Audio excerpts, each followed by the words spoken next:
Nunca mais ela voltou no hospital psiquiátrico. Foi uma coisa emblemática para nós. Mas eu fazia isso e, ao mesmo tempo, eu comecei a trabalhar numa clínica de convênios, a Clínica Oswaldo Cruz, que era uma boa clínica.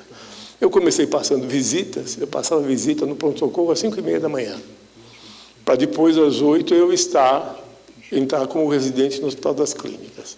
E eu fui progredindo e virei diretor clínico dessa clínica de convênios. É muito curioso que isto é um insight para a minha clínica privada. Os pacientes que eu fui adquirindo ao longo desse meu trajeto, como cheguei a diretor clínico dessa clínica, foram a base para o meu consultório particular. Então, a carreira em paralelo, eu fiz uma clínica privada, que hoje é uma clínica grande. Nós somos vários infectologistas, a doutora Ana Lúcia, livre-docente, a doutora Tânia fazendo livre-docência, o pessoal que caminhou em paralelo comigo na minha vida privada como médico clínico, médico infectologista, cuidando de doentes. E o terceiro foi acontecendo na minha vida, a minha terceira carreira. Eu fui diretor de serviço, o Eduardo também foi no Hospital das Clínicas, na infectologia. Na sequência, nós inventamos a Casa da AIDS. Eu dirigi a Casa da AIDS por 8 anos. Acharam que eu tinha alguma aptidão para gestão. Eu fui convidado, eu já trabalhava como infectologista do INCOR, mas eu fui convidado a ser diretor executivo do INCOR. E uma coisa muito curiosa, isso me incomodava muito, fazer docência e ser visto como um gestor. Me incomodava. Eu falava, como é que é isso, né? E não só me incomodava, porque eu também era muito criticado por conta de não entender direito essa história. Bom, 5 anos, e no último, eu tive que assumir, além da diretoria executiva do INCOR, eu tive que assumir a presidência da Fundação Zerbini, que era a fundação de apoio ao INCOR. Eu assumi por uma decisão do então governador José Serra, e no meu primeiro dia como presidente, continuava diretor executivo, me contaram que a dívida da fundação era de 200 milhões. Na verdade, não eram 200 milhões, eram 400 milhões, que acabou de ser paga em setembro de 2017. Então, foi todo um processo de recuperação de uma fundação que apoiava um instituto ligado ao Hospital das Clínicas. Do ponto de vista objetivo, o INCOR estava quebrado, a fundação quebrada e, consequentemente, o Hospital das Clínicas. Então, foi uma loucura isso tudo. Fiquei 5 anos, 4 só como diretor executivo e o 5º juntando os 2 cargos. Daí o saudoso secretário Barradas me convidou para ser diretor do Emílio Ribas. Então, eu fiquei como diretor do Emílio Ribas durante 5 anos. O Emílio Ribas estava absolutamente sucateado, acabado. E um hospital muito curioso, porque logo que eu entrei lá, e o pessoal do Emílio Ribas me vendo de uma forma torta, falei, esse cara veio aqui para levar o Hospital Emílio Ribas para juntar com o Hospital das Clínicas, e era verdade. O plano era um plano muito interessante de transformar 2 serviços num grande serviço. Mas não é aquilo que aconteceu depois. O Hospital das Clínicas não pretendia ter um par e crescer junto. O Hospital das Clínicas pretendia abocanhar o Emílio Ribas. E quando eu percebi isso, eu me postei absolutamente contrário e realmente eu não deixei que isso acontecesse. Mas foi uma grande motivação e nessa história toda conseguiu-se uma liberação de uma enorme verba, graças ao professor Giovanni Tieghi, que foi muito sensível, e hoje Emílio Ribas está no processo de reforma de 200 milhões de reais. Então, o Emílio Ribas vai ficar um hospital de ponta mundial, e já está ficando. Mas, de novo, como uma função executiva. E daí, na sequência, o professor Giovanni saiu de secretário de Estado, e eu me tornei secretário de Estado, e fiquei como secretário de Estado até 16 de abril desse ano, 4 anos e 7 meses. Fazendo uma retrospectiva, até como base para o pessoal jovem, como é que eu me vejo? Um absoluto débil mental. Não é? Quer dizer, isso é coisa insana, você ter percorrido essas carreiras, mas a mais insana foi ter me tornado secretário de Estado. Nassim, Cláudia, o Medina acompanhou bem, vocês não têm ideia da complexidade que é o cargo de secretário de Estado. Em grossos em grossos números, é uma secretaria com 160 mil funcionários, um orçamento de 23 bilhões, a população do estado é de 45 milhões, 645 municípios, e que não toma conta do estado de São Paulo, toma conta do Brasil. Na verdade, a média e alta complexidade, ela é feita no estado de São Paulo. Infelizmente, os nossos estados vizinhos estão em situações falimentares. O Rio de Janeiro quebrado, Minas Gerais quebrada, a principal dívida de Minas Gerais é de saúde. Então, tanto aqui na Unifesp, onde vocês forem, é só vir de manhã cedinho, ou durante o dia também, vocês vão ver as ambulâncias do Brasil. Vem ambulância de todo quanto é lado. Então, é o que eu falo. Hoje, eu até brincava, eu não era secretário da Saúde do Brasil, de São Paulo, eu era secretário de Saúde do Brasil. E sabe o que é pior? É assim mesmo. E não pode ser diferente. Porque a escala continuará nos obrigando a ser a referência do país. Pode melhorar. Por que eu estou dizendo isso? O Brasil tem 5.570 municípios, 80% com menos de 30 mil habitantes. É que o Aranha estava falando. Não tem escala. Um município com menos de 30 mil habitantes, nem hospital pode ter. Muito menos maternidade. Você vai fazer uma maternidade numa cidade de 5 mil habitantes, você vai fazer um parto por mês. E quem faz menos, faz pior. Então, vamos abrir o serviço de cirurgia cardiovascular perinatal e Tocantins. Não vai abrir. Não tem como. Vai fazer uma cirurgia por ano. Então, veja bem, esse é um problema seríssimo, seríssimo do ponto de entender gestão, entender como esse país funciona. Quais são os 4 grandes problemas da saúde do Brasil hoje? Primeiro é financiamento. O sistema é subfinanciado. Tá?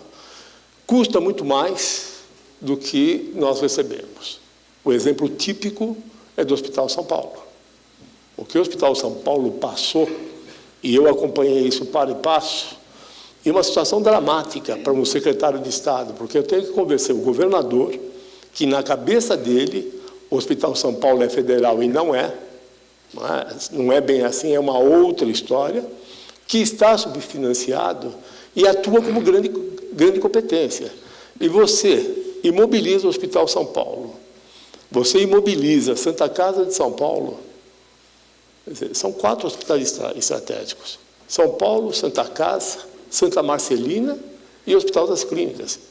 Você imobiliza 2 de 4, é o que está acontecendo, o que nós estamos vendo, não tem como. Então, uma absoluta falta de sensibilidade e tato em termos de financiamento. Bom, convence o governador, nós passamos 51 milhões por ano no Hospital São Paulo, e o governador me fala, Davi, você querendo resolver os problemas do Ministério da Saúde. Ele tem razão. Tá? O Estado de São Paulo tem hoje, até o final do ano, vai ter 102 hospitais estaduais. Vocês têm ideia de quantos hospitais estaduais tem o Rio Grande do Sul? Dá um chute aí. Tem, Cláudio? Quantos hospitais estaduais tem o Rio Grande do Sul? 2. E o Rio de Janeiro, nenhum. Nós temos 100. Então, quer dizer, o custeio é muito difícil. Fazer um hospital e inaugurar é bacana. O custeio é difícil. Mas o primeiro problema é o subfinanciamento. O segundo é qualidade de gestão. Eu incluo qualidade de gestão logística. Então, faz gestão aqui no estado de São Paulo. 80% dos municípios de São Paulo têm menos de 20 mil habitantes. Como é que você faz? Aí você vai ver as Santas Casas. Você vai fechar a Santa Casa em São Paulo, ou no estado de São Paulo, você não consegue. Então, a qualidade de gestão ela é complicadíssima, especialmente com o que nós estamos vendo. De um lado, a miséria, as dificuldades de manter o hospital aberto, e de outro, a tecnologia avançando de um ponto que, obviamente, um gestor público não pode se dar o direito de não entender que isso é o futuro. Então, gestão. Terceiro é desperdício, que eu divido em 2, o desperdício ativo e o desperdício passivo. O ativo é roubo. Desperdício ativo são as máfias das próteses, das órteses, as quadrilhas que roubam medicamentos. É roubo. E tem o desperdício, que é a nossa cultura. Pedir exame, modelo hospitalocêntrico, que é um absurdo, desperdício. A OMS estima hoje que esse desperdício está em torno de 20% a 40%. Então, vai fazer conta. Né? Cada 100, 40 no lixo. Como é que faz? Isso é cultural. E o quarto e atual problema, que é muito moderno, é a judicialização. A judicialização custou para os cofres do Tesouro Nacional, para o Ministério da Saúde, 7 bilhões de reais em 2017, num orçamento de 131 bilhões. Então, e a judicialização, entendam como 3 fases. Tem a judicialização absolutamente pertinente, que é direito do cidadão. Então, nós aqui, infectologistas, anunciamos a cura da hepatite C. E é disso que nós estamos falando hoje, nós curamos a hepatite C. Aí o Ministério faz um protocolo inclusivo que só vai dar medicamento para quem tem fibrose 3 e 4. Arnaldo, como é que você faz com os teus doentes? O indivíduo tem direito de ir buscar aquilo que ele entende que é certo para ele. Tem a judicialização, que eu chamo de excentricidades. Não é possível que eu tenha sido ameaçado de ser preso por não fazer um transplante de coração em 48 horas. Eu falei para o juiz, é maior moleza. Eu vou escolher um doador compatível com o receptor, mato o cara, mas com peso bacana, porque tem que caber. Mas isso é absolutamente verdadeiro. Aconteceu. A outra é que eu fui intimado a dizer por que eu não estava dando ciclosporina para um cachorro, que no processo era tido como alguém da família. Vocês pensam que é fácil? Eu sou cachorreiro, adoro cachorro. Mas se eu vou a público e falo que não é para dar remédio para o cachorro, me matam. Eu caio do cargo. Eu tive que dizer, olha, eu adoro cachorro. É verdade, eu tenho um monte de cachorros. Minha filha é veterinária, mas eu pago a conta do meu cachorro. Não dá para o Estado pagar a conta de cachorro. E a terceira é a judicialização que gera o roubo. Todo um processo envolvendo advogados, médicos, e tudo isso é feito, tramado, e culmina com medicamentos que depois são vendidos. Então, e o grande problema que eu entendo do SUS é o acesso, é a referência contra a referência. Quem é atendido no SUS é muito bem atendido e gosta muito. Os nossos índices de satisfação dos pacientes, nos nossos AMEs, os ambulatórios de especialidades mais, que faz inclusive procedimento, e o Nassim conhece isso mais do que todos nós, está acima de 96%. Está competindo com o poupa-tempo. Os nossos hospitais têm grande competência. Agora, precisa dos quesitos que eu antecipei. Bom, depois disso, o que eu acho? Como é que nós temos que lidar?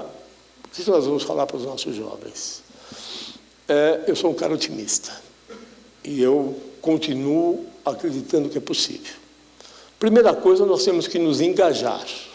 Eu acho que nenhum de nós pode se excluir da responsabilidade da participação. Escolha a ideologia que quiser, o partido que quiser, mas nós temos que participar. Não dá mais para ter um processo de ficar sentado olhando as coisas acontecerem. E eu estou muito feliz, porque eu estou vendo minha família, minha mulher envolvida, politicamente engajada, meus 3 filhos discutindo com perfis ideológicos totalmente diferentes, mas se posicionando. E eu acho que é essa coisa que nós precisamos transmitir. Primeiro, tirando um pouco a profissão de médico, para os nossos próximos, que é possível. Segundo, que é possível fazer direito. Em todos os cargos que eu ocupei, e muitos me conhecem muito bem aqui, eu jamais fui permissivo, eu jamais cedi, eu jamais concedi.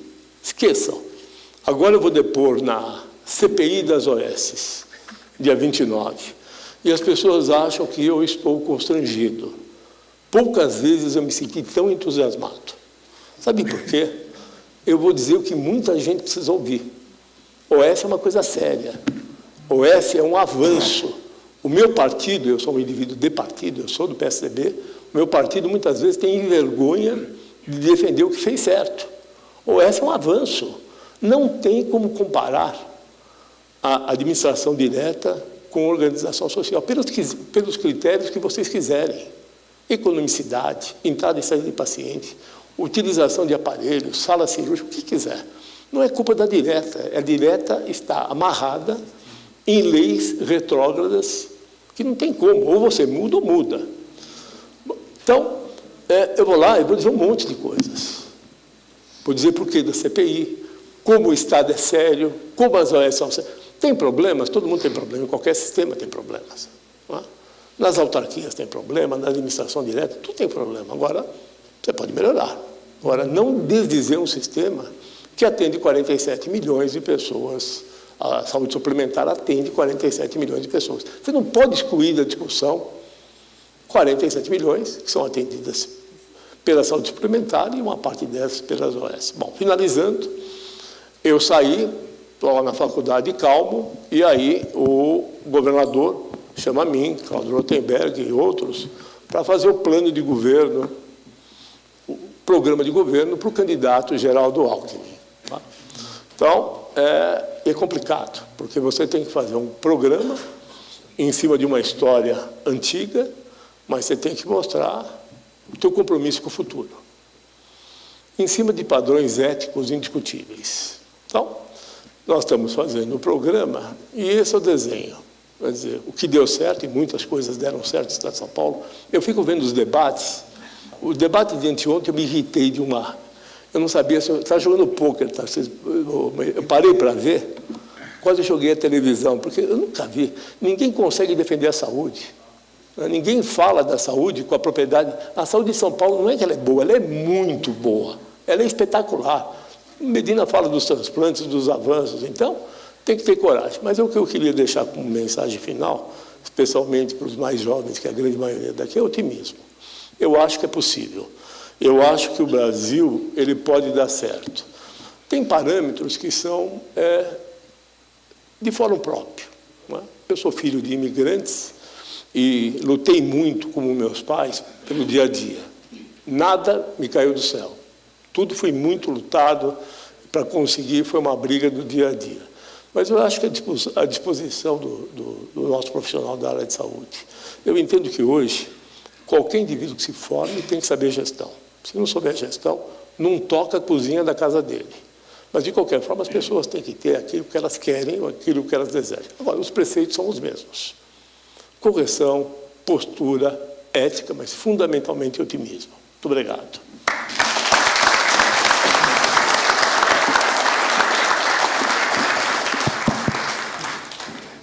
Eu não vou deixar o Nassim me apresentar ninguém mais, porque ele faz uma palestra antes. Eu vou apresentar o Cláudio Rotenberg, talvez uma das maiores lideranças que a escola já formou. E quem olha para o Cláudio entende bem como que ele o que ele representa na sociedade hoje. Ele trabalha o tempo inteiro. Toda vez que se encontra com ele está trabalhando, como uma maioria das pessoas que estão aqui trabalham o tempo inteiro. E agora ele trouxe o Gustavo, o filho dele, para aprender a trabalhar também.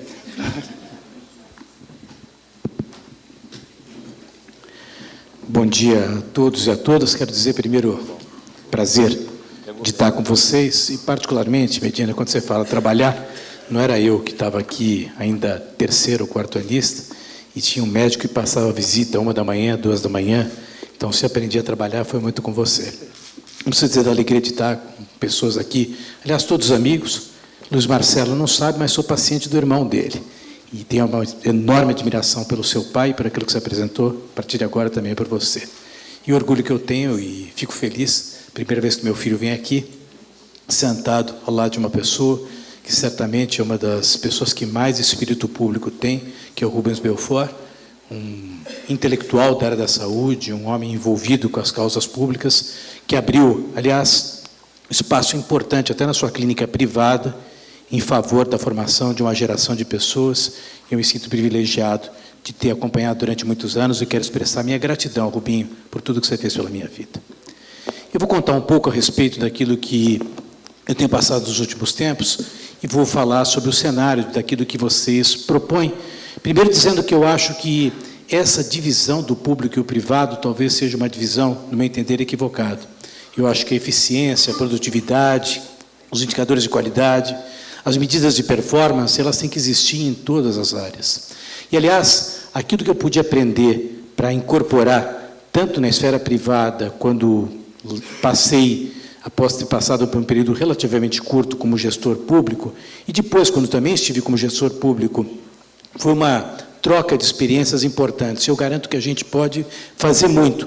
Concordo quando Davi Wip fala do papel das organizações sociais, é um papel extremamente positivo. A gente pode, talvez, não sobre o formato das organizações sociais, mas se nós olharmos para aquilo que acontece em experiências internacionais, na Espanha, em Portugal, mesmo nos Estados Unidos, onde a gente tem uma economia de mercado muito forte, na CIMI, 40% da saúde nos Estados Unidos é financiado pelo público. Então, imagina o que representa a maneira de a gente poder sinergizar dos dois lados. Então, o que falar da Holanda, que hoje é a maior referência de saúde da Europa, onde, no fundo, você tinham 16 planos de seguro de saúde que eram concedidos para a população, agora são 12, eles querem diminuir para 8, e os melhores indicadores de saúde da Europa são lá, onde a formação médica também é um objeto de debate importante. Eu vou estar visitando agora em 2 meses.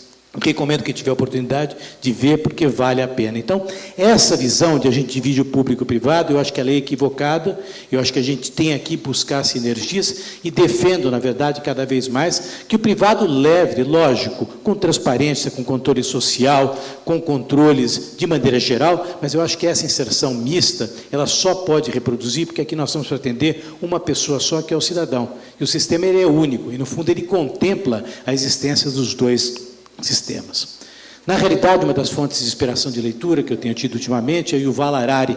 Yuval Harari é um historiador que andou, na verdade, fazendo até projeções. Ele esteve em Davos no começo do ano, fez uma apresentação até dramática para alguns, onde dizia que nós estamos produzindo hoje serviços, estamos produzindo produtos industriais, e a gente não está percebendo que, em breve, grande parte da discussão vai ser produção de órgãos, vai ser produção de tecidos. Ou seja, grande parte da pesquisa que se faz é justamente uma pesquisa que é orientada em relação à medicina, é orientada em relação à biologia, e, portanto, talvez grande parte daquilo que a gente vai fazer vão nascer de pessoas que têm formação parecida com a nossa. Então, aqui a importância de nós estamos, talvez, rediscutindo aquilo que nós estamos fazendo. O próprio Harari fala a respeito de 3 grandes revoluções: a revolução cognitiva, a revolução agrícola e a mais recente, a revolução científica, que é aquela que está modificando por completo o contexto do entendimento da sociedade. E, logicamente, que tudo isso caminha em conjunto com os ciclos econômicos sociais. E a gente pode voltar, talvez, para o princípio da Revolução Industrial, onde o vapor, de certa maneira, acabou trazendo uma substituição e um aprimoramento da força muscular, e com isso a gente pôde produzir coisas que a gente não podia produzir. Posteriormente, uma segunda onda, aí, sim, com a inserção da eletricidade e do petróleo, onde você começa a ter uma capacidade de produção de massa e, portanto, escalabilidade. Mais recentemente, o uso eletrônico dos computadores, as comunicações, a internet, caracterizando, portanto, uma verdadeira revolução também industrial de terceira onda, e mais recentemente o que a gente vê é um cenário de convergência, onde nós temos aí talvez a biologia, a física, a química, tudo integrado através de um cenário digital. E o que é o cenário digital? É transformar em números uma série de informações, e esses números começam a se comunicar. E aí justamente nasce toda a questão do database, do analytics, que de certa maneira vai poder alimentar o futuro no contexto da atividade desse profissional médico, eu diria não no futuro, mas eu diria no presente. O Brasil ainda segue como o 10º país mais desigual, tem 67% da população coberta pela atenção primária à saúde. Eu acho que vocês podem falar melhor do que eu da importância do programa de saúde da família. A população, existe 25% da população que é atendida pelo sistema privado. Alguns questionam muito o papel do privado. Imagina se nós não tivéssemos o setor privado, com financiamento, esses pacientes todos dentro do sistema público. Quer dizer, existe uma perspectiva, existem coisas importantes que estão acontecendo, e eu defenderia até mais. Quer dizer, quando falamos de organizações sociais, quando falamos de PPPs, quando falamos de PDPs, esse capital ele está disponível, ele quer entrar, ele quer vir para o país, ele quer aprimorar a qualidade, a segurança da assistência. E por que ele não vem? Por insegurança jurídica, por insegurança política e por uma mecânica tributária ruim, ou seja, as reformas que têm que ser feitas. A trabalhista foi feita. Há críticas, eu acho que as críticas sempre existirão, mas o fato é o seguinte, quer dizer, existia necessidade de se aprimorar a relação trabalhista no nosso meio. E imagino que nem passa pela cabeça da gente imaginar que a gente não tem que rediscutir a questão da reforma da própria Previdência, principalmente no quesito da questão da idade. Quer dizer, não dá para a gente imaginar as pessoas se aposentando com 45, 50 anos, e sem falar a respeito da questão envolvendo as próprias aposentadorias especiais, essas sim, demonstrando uma grande iniquidade. E aí, condições muito características, quer dizer, existem 14 vezes de diferença entre a variação de renda entre os extremos distritais na cidade de São Paulo. Ou seja, o Brasil ele é um país bastante desigual, mas é um país que caminha, logicamente, para o envelhecimento. O Davi Wip gosta muito do governador Alckmin, também gosto, ele que diz, né, que os homens, na verdade, vão viver agora, as mulheres, e os homens vão viver por um período muito maior, os homens ultrapassando os 100 anos, nada a ver, as mulheres não morrendo mais, mas a verdade é que a gente precisa redesenhar toda a mecânica de sustentação. Se a gente não tiver uma visão um pouco mais responsável, que isso custa dinheiro, aí acaba sendo algo extremamente complexo. Aliás, o ex-presidente do Banco Central, hoje candidato à presidência da República, Henrique Meirelles, que sempre diz que a economia é um norte importante. Quer dizer, quando a economia vai bem, a gente tem inclusão, quando a gente tem economia, a gente tem aumento da carga tributária, sem aumentar os tributos, quer dizer, porque a atividade econômica é maior, arrecada mais dinheiro para as diversas áreas, e aí tudo isso que a gente debate hoje a respeito, inclusive da PEC do teto, que eu acho que é algo que é temporário, isso vai ser revogado na medida que o país retome a sua atividade econômica e não gaste mais do que arrecada. Quer dizer, é lógico que não é algo que é para ficar para sempre. Mas, enquanto isso não acontece, existe uma verdadeira irresponsabilidade no sentido da alocação de recursos, e a gente tem que estar, de certa maneira, eu acho que pelo menos preocupado e tentando encontrar alternativas para a população que está envelhecendo mais e que vai precisar de cuidado. Ainda lidamos com uma tripla carga de doenças, não vou me aprofundar nessas questões, aqui tem pessoas muito mais gabaritadas e preparadas para poder debater esse assunto, mas, logicamente, quer dizer, isso tem um aspecto importante em relação aos custos. E aí, Davi, talvez eu possa contar algumas coisas que têm a ver um pouco com as minhas novas atividades. 52% dos custos de saúde acontecem no âmbito dos hospitais. 4% dos gastos, 4% da população, ela é responsável por 50% dos gastos. Então, quando a gente vai fazer uma avaliação, e não adianta a gente imaginar, eu não gosto de discutir na CIMI as coisas pautadas pelo dinheiro, mas o financiamento ele é absolutamente imprescindível. Quer dizer, temos um modelo hospitalocêntrico, onde nós temos pacientes internados sem necessidade de internação, temos uma alta complexidade que está misturada com a baixa complexidade, distorcendo por completo os modelos de financiamento, e uma população de alta complexidade que circula e que, na verdade, não é cuidada, ela é tratada. E hoje isso está fazendo com que nós possamos rever, inclusive, os modelos assistenciais. E foi, Davi, a primeira medida que a gente tomou no dia que eu assumi a operadora.